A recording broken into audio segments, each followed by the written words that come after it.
Welcome students, हम लोग पढ़ रहे हैं न्यूक्लियर फिजिक्स यानी कि नाभिक के बारे में, नाभिकीय भौतिकी के बारे में पढ़ रहे हैं। और इसके अंदर जो हम लोग पीछे पढ़ के आ चुके हैं, हमने लास्ट क्लास के अंदर पढ़ा था इसकी जो द्रव्यमान क्षति पढ़ी थी।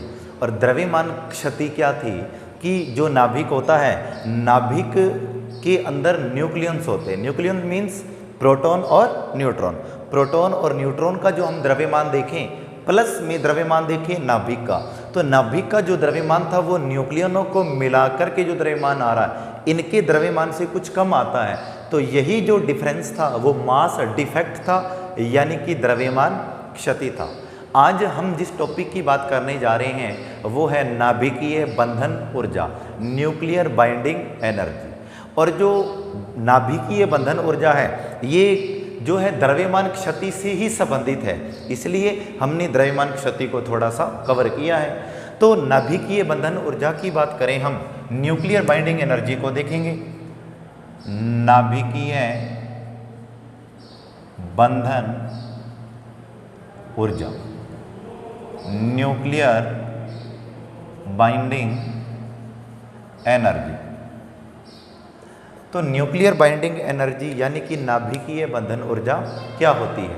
तो द्रव्यमान क्षति जो हुई थी किसी नाभिक के अंदर, जो द्रव्यमान क्षति हो रही है, द्रव्यमान क्षति की जो तुल्य ऊर्जा प्राप्त होती है उसे हम लोग नाभिकीय बंधन ऊर्जा कहते हैं। यानी कि E is equal to del m c square हमने ज्ञात किया था, यानी कि उसकी ऊर्जा जितनी द्रव्यमान क्षति हुई, द्रव्यमान क्षति के इक्वल जो एनर्जी आ रही है, ऊर्जा आ रही है, और वो जो है उसकी बंधन ऊर्जा कहलाती है नाभिक की। या फिर हम दूसरे शब्दों में ये भी कह सकते हैं कि नाभिक होता है, नाभिक के अंदर कौन चीज रहती है? प्रोटॉन और न्यूट्रॉन।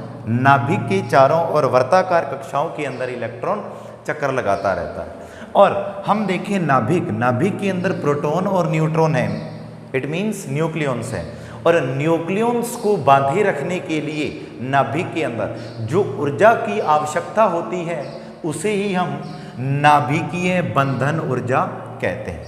कि नाभिक के अंदर प्रोटॉन और न्यूट्रॉन को बांधे रखने के लिए जो ऊर्जा की जरूरत पड़ रही है उसी को हम नाभिकीय बंधन ऊर्जा कहते हैं। या फिर हम ये भी कह सकते हैं तीसरे रूप से कि नाभिक के अंदर प्रोटॉन और न्यूट्रॉन है, इन प्रोटॉन और न्यूट्रॉनों को अलग अलग करने के लिए, कुछ दूरी तक इनको तोड़ने के लिए जो हमें ऊर्जा देनी पड़ेगी बाहर से, अतिरिक्त ऊर्जा, एक्स्ट्रा एनर्जी जो दी जाएगी, वही नाभिकीय बंधन ऊर्जा कहलाएगी। तो हम इसको तीन तरीके से देख सकते हैं कि जो नाभिक के अंदर प्रोटॉन और न्यूट्रॉन यानी कि न्यूक्लियॉन्स रहते हैं, तो जो द्रव्यमान क्षति हुई, द्रव्यमान क्षति क्या चीज थी कि न्यूक्लियॉन्स का द्रव्यमान और नाभिक के द्रव्यमान के अंदर जो डिफरेंस आ रहा था, that is called mass defect, यानी कि द्रव्यमान क्षति कहलाती है।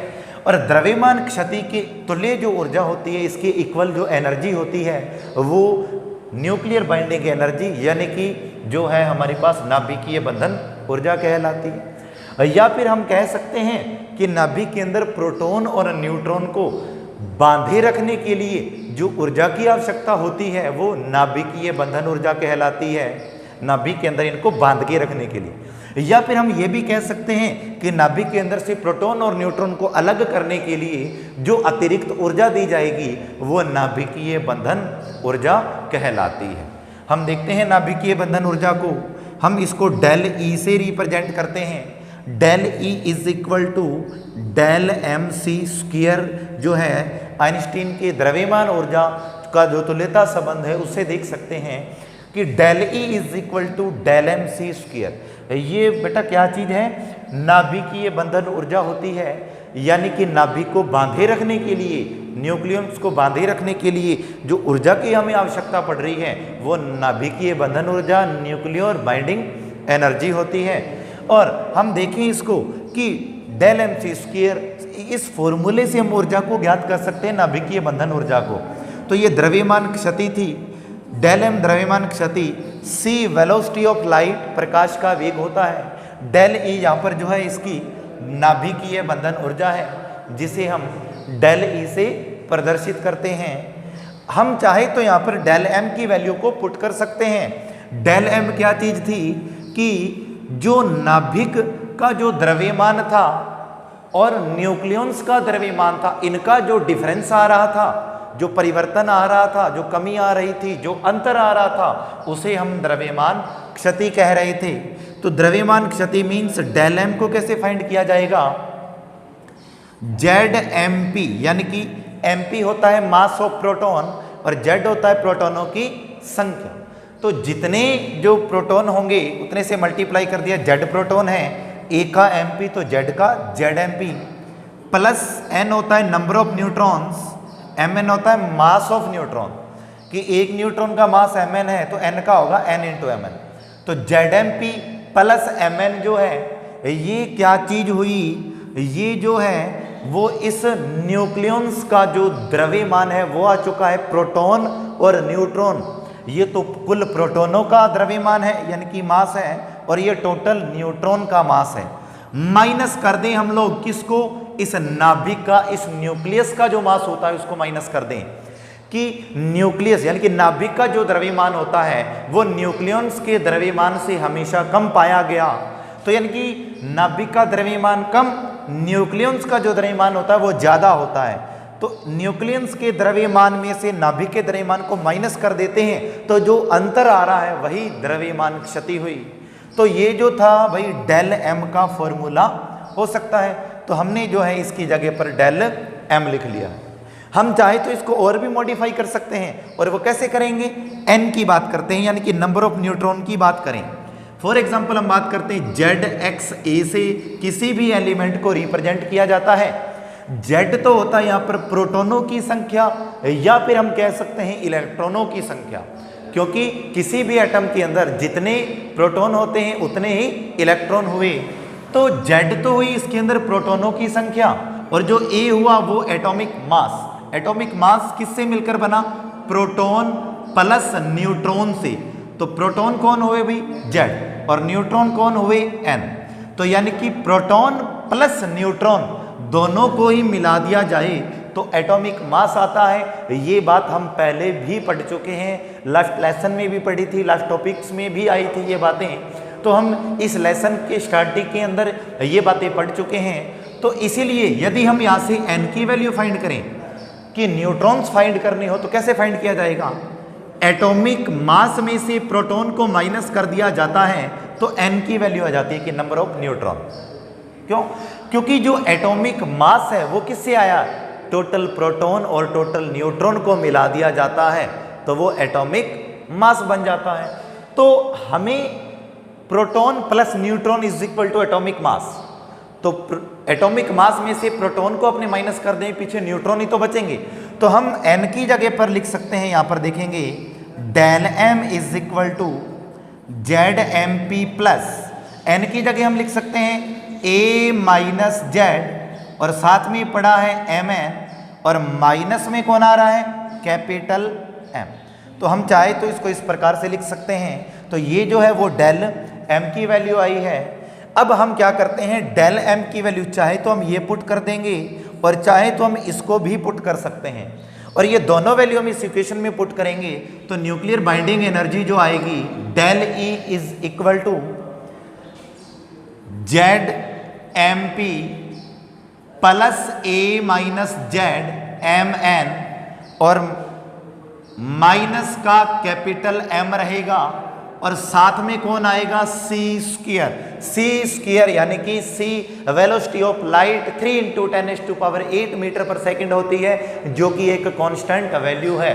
तो ये जो है नाभिक के लिए, यानी कि इस नाभिक के अंदर जो प्रोटॉन और न्यूट्रॉन है, we can say that nucleons, जो न्यूक्लियॉन्स है उनको बांधे रखने के लिए या फिर प्रोटॉन और न्यूट्रॉन को नाभिक से अलग करने के लिए कुछ दूरी तक जो ऊर्जा की जरूरत पड़ती है, जो ऊर्जा की आवश्यकता होती है, वो नाभिकीय बंधन ऊर्जा कहलाती है, जिसको हम इस प्रकार से ज्ञात कर सकते हैं। यानी कि जो द्रव्यमान क्षति जो हुई है, द्रव्यमान क्षति के जो द्रव्यमान में चेंज आया है, तो उसके लिए जो ऊर्जा की जरूरत पड़ रही थी, जो उसके तुल्य ऊर्जा मुक्त हुई है, वही नाभिकीय बंधन ऊर्जा, न्यूक्लियर बाइंडिंग एनर्जी होती है। तो Z तो यहां पर होगा प्रोटॉनों की संख्या, mp होगा मास ऑफ प्रोटॉन, z हो गया प्रोटॉन की नंबर जो है, प्रोटॉन की संख्या, mp हुआ मास ऑफ प्रोटॉन, और हम बात करें ए जो होगा वो भाई एटॉमिक मास होगा, और हम z की बात करते हैं तो वो पहले भी आ चुका है, z जो होगा प्रोटॉनों की संख्या यानी कि नंबर ऑफ प्रोटॉन हुआ।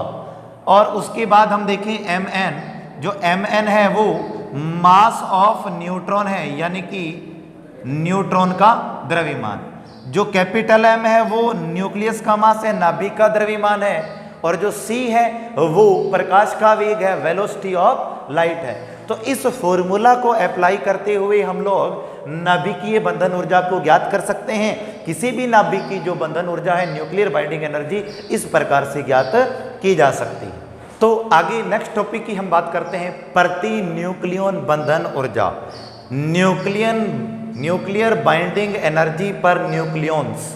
तो देखते हैं हम इसको, प्रति न्यूक्लियन बंधन ऊर्जा, binding energy, nuclear binding energy पर न्यूक्लियॉन्स। तो हम देखते हैं इसको कि बंधन ऊर्जा तो हमने देखा कि क्या थी। बंधन ऊर्जा की यदि हम बात करते हैं वो थी भाई डेल ई। तो del E is equal to जो फॉर्मूला था यानी कि डेल एम सी स्क्वायर की बात कर रहे थे। डेल एम की हम लोगों ने वैल्यू पुट की थी, तो डेल एम की जो वैल्यू थी वो कुछ इस प्रकार से थी, Z M P plus A minus Z M N minus का capital M then C square. तो ये वैल्यू जो थी डेल ई की आई है, यानी कि ये बंधन ऊर्जा हुई। न्यूक्लियॉन्स को बांधे रखने के लिए जो आवश्यक ऊर्जा है वो बंधन ऊर्जा।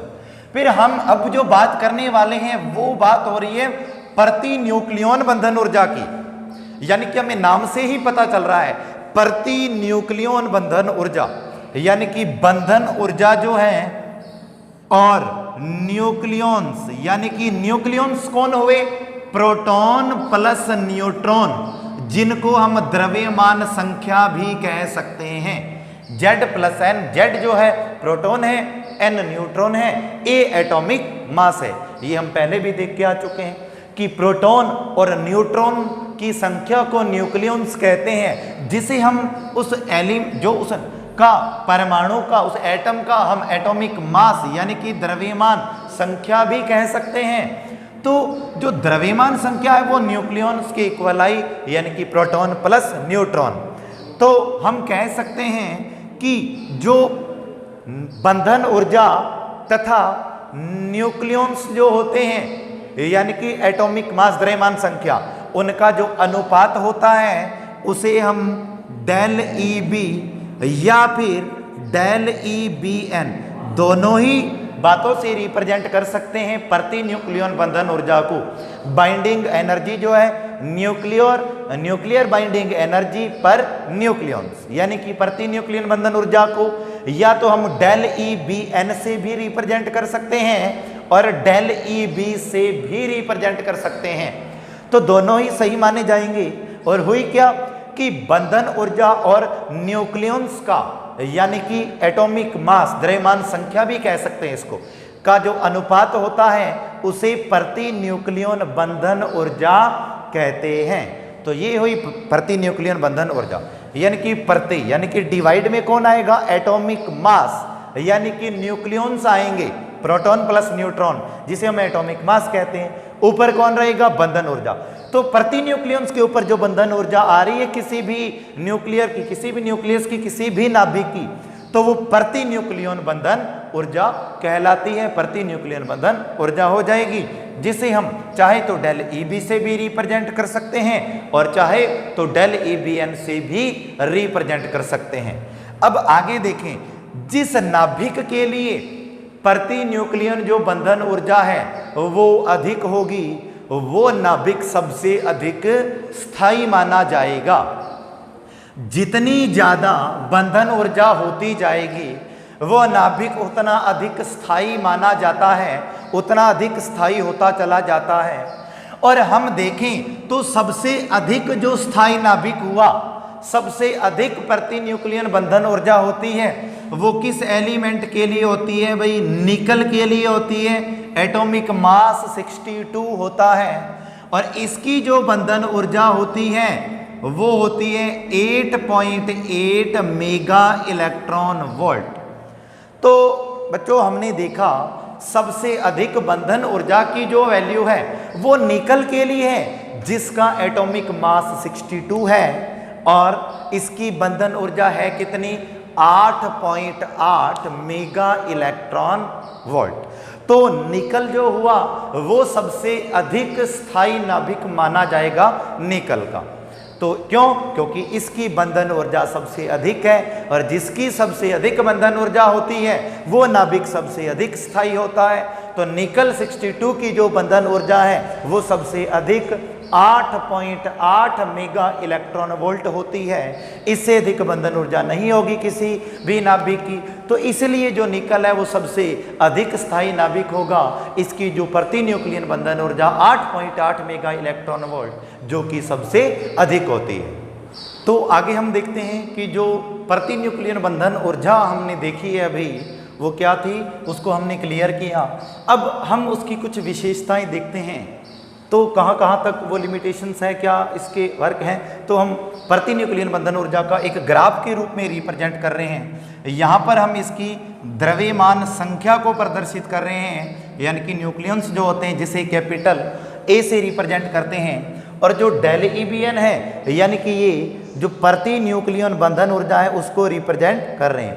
प्रति न्यूक्लियन बंधन ऊर्जा यानी कि जिसे हम डेल EBN या फिर डेल EB से रिप्रेजेंट करते हैं। दोनों ही तरीके से हम रिप्रेजेंट कर सकते हैं इसको।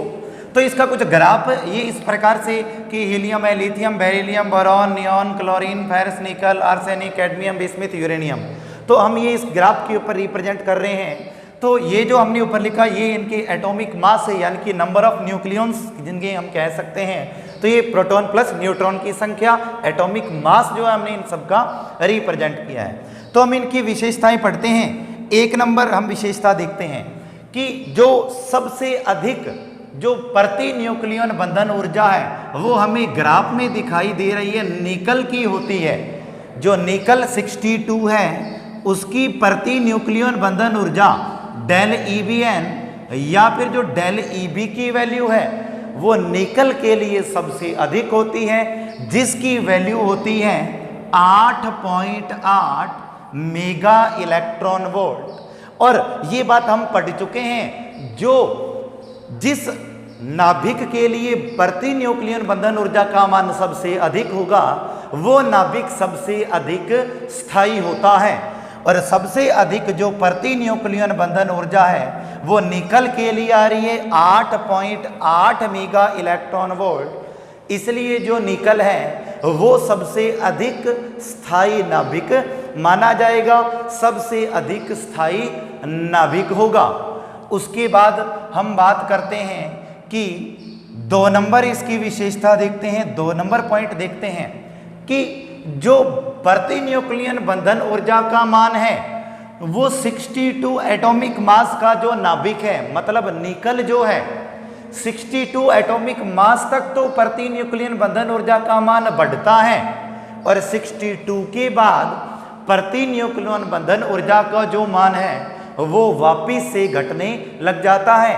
हम ग्राफ के अंदर देख पा रहे हैं 62 तक प्रति न्यूक्लियन बंधन ऊर्जा का मान जो है वो बढ़ता जा रहा है। ए जैसे जैसे बढ़ता जा रहा है डेल EBN या फिर डेल EB की जो वैल्यू है वो 62 तक तो ग्रोथ हो रही है, बढ़ती जा रही है।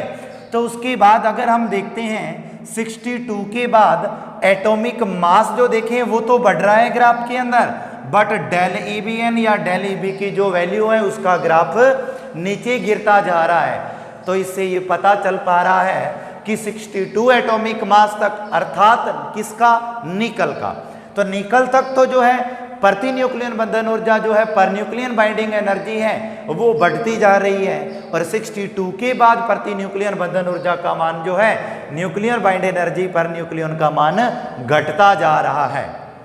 3 नंबर पॉइंट हम इसका देखें तो जो नाभिक जिनका एटॉमिक मास 50 से 80 के बीच होता है, यानी कि 50 to 80 तक जिनका एटॉमिक मास होगा, यानी कि जिनकी द्रव्यमान संख्या 50 से 80 के बीच होती है, वो नाभिक सबसे अधिक स्थायी माने जाते हैं दूसरे नाभिकों की तुलना के अंदर। क्योंकि वैसे सबसे अधिक अगर हम स्थायी देखेंगे तो वो बच्चों निकल होगा। निकल के लिए बंधन ऊर्जा का मान जो है प्रति न्यूक्लियन बंधन ऊर्जा 8.8 मेगा इलेक्ट्रॉन वोल्ट, और ये सबसे अधिक स्थायी नाभिक होता है। और वैसे हम देखें तो 62 तक इसका बंधन ऊर्जा का मान बढ़ता है, 62 के बाद इसका मान कम होता है।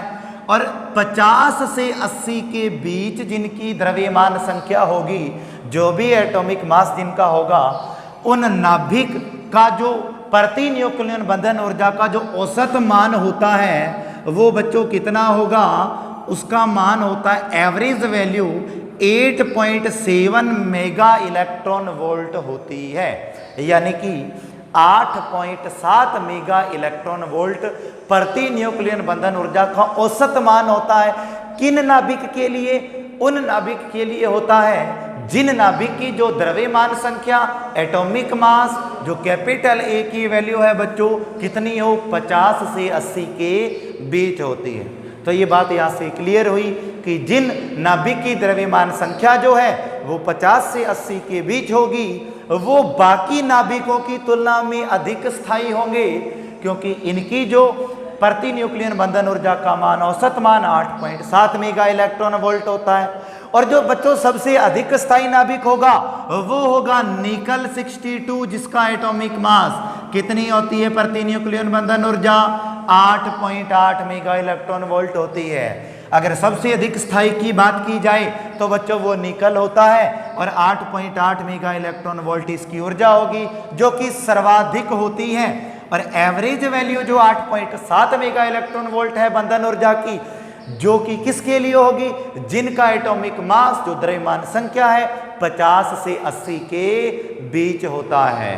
और उसके बाद अगर हम बात करें 4 नंबर पॉइंट की, जिन नाभिक का जो एटॉमिक मास है वो 50 से कम हो और या फिर 80 से क्या हो, अधिक हो, वो नाभिक अधिक स्थायी नहीं होते, वो नाभिक सबसे कम स्थायी होंगे। क्यों? क्योंकि 50 से नीचे के जो नाभिक हैं जिनका एटॉमिक मास 50 से कम है, उनकी बंधन ऊर्जा 8.7 मेगा इलेक्ट्रॉन वोल्ट से कम होगी। और जिनका फिर एटॉमिक मास 80 से ऊपर चलने लग जाता है, उनके लिए भी बंधन ऊर्जा का मान कम होने लग जाता है, उनकी भी बंधन ऊर्जा 8.7 मेगा इलेक्ट्रॉन वोल्ट से कम होती है।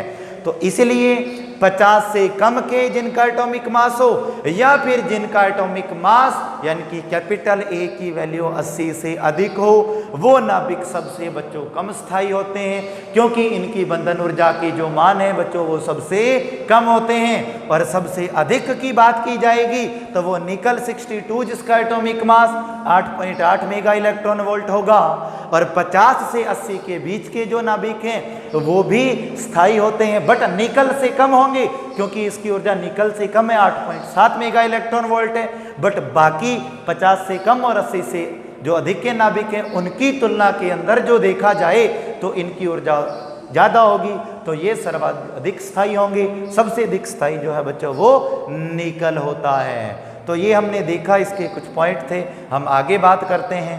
फिर हम इसकी नेक्स्ट विशेषता आएगी जो 5 नंबर है, वो देखें हम उसको क्या विशेषता है प्रति न्यूक्लियन बंधन ऊर्जा के लिए कि तो बच्चों इसमें देखें कि जिन नाभिकों की द्रव्यमान संख्या 4 का गुणक होती है, 4 का मल्टीपल होती है, वे जो नाभिक होंगे वो निकटवर्ती नाभिकों की तुलना में अधिक स्थायी होते हैं। जैसे जिसका एटॉमिक मास 4 हो, जैसे हीलियम की बात करते हैं, फिर या फिर 8 हो, 12 हो, 16 हो, 20 हो, 24 हो, तो इस प्रकार के यानी कि जिनकी द्रव्यमान संख्या 4 का गुणक होगी, पूर्ण गुणक होगी, 4 का मल्टीपल होगी, तो जिनका एटॉमिक मास इनमें से आता जाए यानी कि 4 का गुणक चलता जाए जिनकी द्रव्यमान संख्या एटॉमिक मास, वो नाभिक अब उसके निकट जो नाभिक होंगे, जैसे और बात करें 5 वाला जो होगा या 6 वाला होगा 7 वाला होगा, तो वो उनसे तुलना में ये जो 4 के गुणक वाले नाभिक है वो अधिक स्थायी होते हैं। तो ये जो है इसकी विशेषता है कि जिनकी जो 4 के मल्टीपल एटॉमिक जो मास चलता जाएगा, द्रव्यमान संख्या चलती जाएगी, वो निकटवर्ती नाभिकों की तुलना में अधिक स्थायी होते हैं।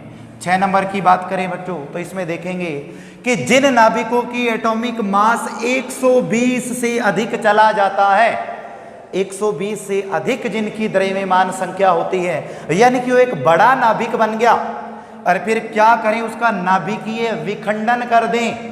मतलब उस नाभिक को यदि हम तोड़ देते हैं 2 छोटे नाभिकों के अंदर, कि जैसे हम बात करें कोई नाभिक था, कोई नाभिक की बात करते हैं वो X था बड़ा नाभिक, उसको 2 में तोड़ दिया हमने, 2 नाभिक में तोड़ दिया। एक में हम बात करते हैं, एक तोड़ दिया हमने P में, एक को तोड़ दिया हमने Q के अंदर।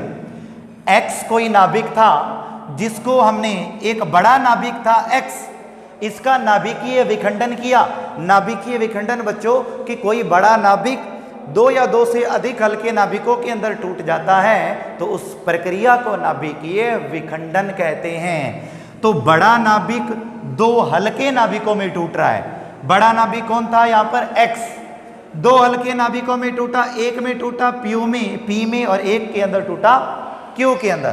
तो आगे हम देखते हैं, यदि जो हल्के नाभिक बने हैं दोनों, उनकी द्रव्यमान संख्या 50 से 80 के बीच आती है, तो इनका जो प्रति न्यूक्लियन बंधन ऊर्जा होगी इस बड़े नाभिक से अधिक होगी।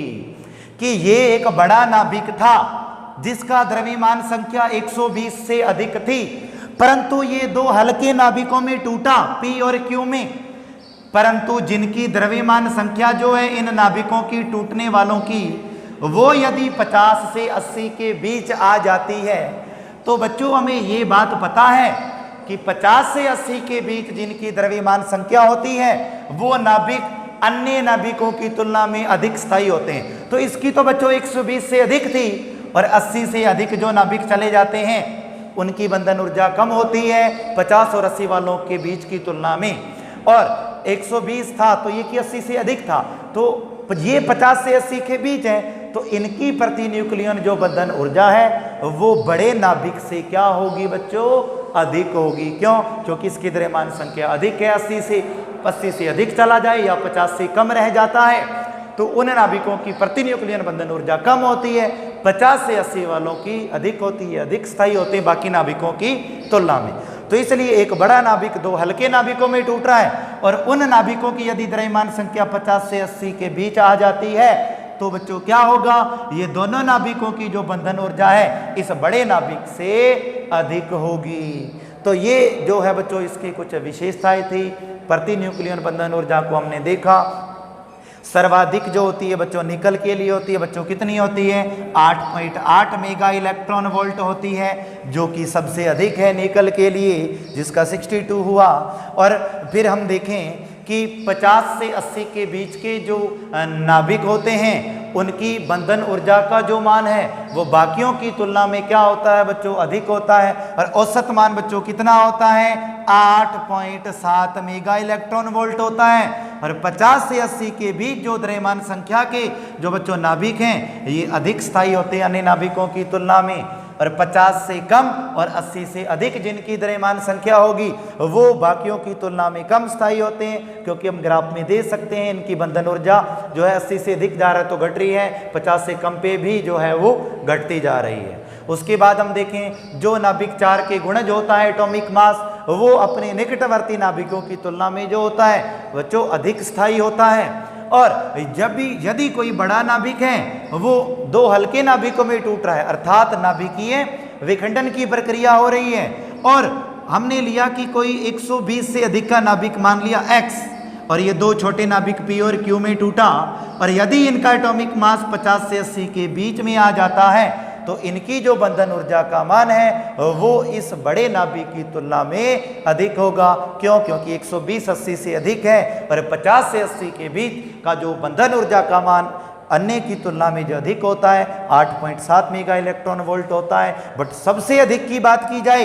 तो वो निकल का होता है जो कि 8.8 मेगा इलेक्ट्रॉन वोल्ट होता है। तो ये बच्चों हमने देखा प्रति न्यूक्लियन बंधन ऊर्जा का ग्राफ था। द्रव्यमान संख्या के साथ क्या क्या परिवर्तन हो रहे हैं, बंधन ऊर्जा किस प्रकार से बढ़ रही है, किस प्रकार से कम हो रही है, किन नाभिकों के लिए बढ़ती है, किन नाभिकों के लिए कम होती है और किस नाभिक के लिए सर्वाधिक होती है।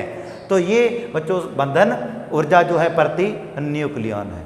इसके बाद बच्चों हम देखेंगे छोटा सा टॉपिक है नाभिकीय बल, न्यूक्लियर फोर्स। ये बच्चों हम लास्ट क्लास में पढ़ा है, यानी कि 11th में भी थोड़ा बहुत आता है। न्यूक्लियर की बात करते हैं हम सबसे पहले बच्चों नाभिक की। नाभिक में कौन रहता है? प्रोटॉन और न्यूट्रॉन रहते हैं। प्रोटॉन के ऊपर धनात्मक आवेश हुआ, न्यूट्रॉन के ऊपर कोई आवेश नहीं होता है बच्चों, वो एक उदासीन कण होता है। अब बात आती है न्यूक्लियर फोर्स की, नाभिकीय बल की, यानी कि नाभिक में उपस्थित, नाभिक में विद्यमान कणों के मध्य जो बच्चों बल लग जाएगा वो नाभिकीय बल कहलाएगा, न्यूक्लियर फोर्स कहलाएगा। अब ये बल नाभिक में उपस्थित कणों के मध्य लगेगा तो बच्चों देखेंगे कहां कहां लग सकता है। हो सकता है ये प्रोटॉन प्रोटॉन के मध्य लग जाए, हो सकता है ये न्यूट्रॉन न्यूट्रॉन के मध्य लग जाए, और हो सकता है प्रोटॉन और न्यूट्रॉन के मध्य भी लग जाए। क्यों? क्योंकि ये सारे के सारे कण नाभिक में उपस्थित होते हैं। दो प्रोटॉनों के मध्य लगने वाला बल, दो न्यूट्रॉनों के मध्य लगने वाला बल, एक प्रोटॉन और एक न्यूट्रॉन के मध्य लगने वाला बल नाभिकीय बल कहला सकता है, न्यूक्लियर फोर्स हो सकता है। और ये कितनी प्रास का होता है? लगभग नाभिक की त्रिज्या की प्रास के मध्य की दूरी का होता है, अर्थात 10 की पावर -15 मीटर की रेंज का लग सकता है। और जो गुरुत्वाकर्षण बल है और कूलाम बल अर्थात विद्युत बल की बात करें, उनकी तुलना में ये 100 गुना अधिक पावरफुल होता है, 100 गुना अधिक शक्तिशाली होता है। तो सबसे अधिक जो प्रकृति के अंदर पावरफुल बल माना गया है, सबसे अधिक शक्तिशाली बल माना गया है, तो वो बच्चों नाभिकीय बल माना जाता है। बाकी बल जो है इसके बाद आते हैं। तो नाभिक के अंदर कौन कण विद्यमान हुए? प्रोटॉन और न्यूट्रॉन होते, जिन्हें हम क्या कहते हैं? न्यूक्लियॉन्स कहते हैं। तो दो प्रोटॉनों के मध्य, दो न्यूट्रॉनों के मध्य, एक प्रोटॉन और एक न्यूट्रॉन के मध्य जो बल लगता है वो बच्चों नाभिकीय बल कहलाता है, अर्थात नाभिक में उपस्थित जो कण है उनके मध्य लगने वाला बल। और कितनी रेंज का हो सकता है ये? 10 की पावर -15 मीटर, जो कि नाभिक की त्रिज्या भी होती है। और ये जो बल है गुरुत्वाकर्षण बल और जो विद्युत बल है उनकी तुलना में 100 गुना अधिक शक्तिशाली होता है। और बच्चों प्रकृति का सबसे अधिक शक्तिशाली बल की बात करें, सबसे जो स्ट्रॉन्गेस्ट फोर्स की बात करें, जो सबसे पावरफुल फोर्स की बात करें, तो वो न्यूक्लियर फोर्स होता है बच्चों, नाभिकीय बल होता है।